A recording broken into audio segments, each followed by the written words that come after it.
한국의 저출산, 고령화 문제가 심각하다는 사실을 보여주는 UN 보고서가 나왔습니다.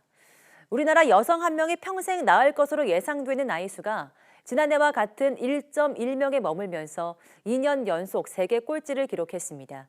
이어진 기자입니다. 우리나라의 합계 출산율이 세계 198개 나라 가운데 198위를 기록했습니다.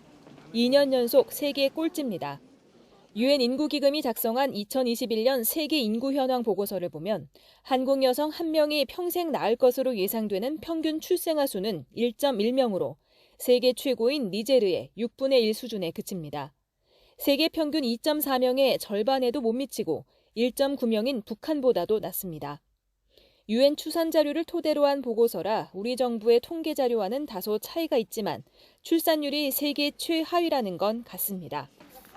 전체 인구에서 0에서 14세 유소년 인구가 차지하는 비율도 마찬가지입니다.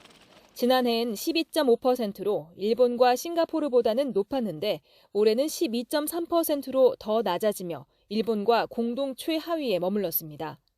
반면 65세 이상 노인 인구 비율은 16.6%로 지난해보다 0.8%포인트 증가했습니다.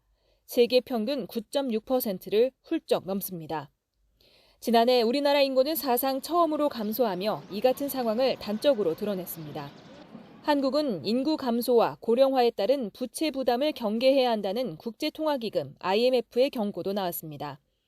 그러나 출산 장려 정책을 비롯해 여러 방안이 사실상 큰 효과를 보지 못하면서 정부의 고민은 깊어지고 있습니다. 이러한 인구 문제는 우리 경제사회 전반에 광범위한 영향을 미치는 심각한 사안으로서 경제부처, 사회부처가 따로 있을 수 없습니다. 전 부처가 전방위적으로 합심해서 대응해 나갈 필요가 있겠습니다. 코로나19의 영향으로 혼인 감소까지 겹쳐 저출산과 인구 고령화에 따른 인구 절벽 현상은 올해 더욱 가속화할 거란 우려도 나옵니다. YTN 이어진입니다.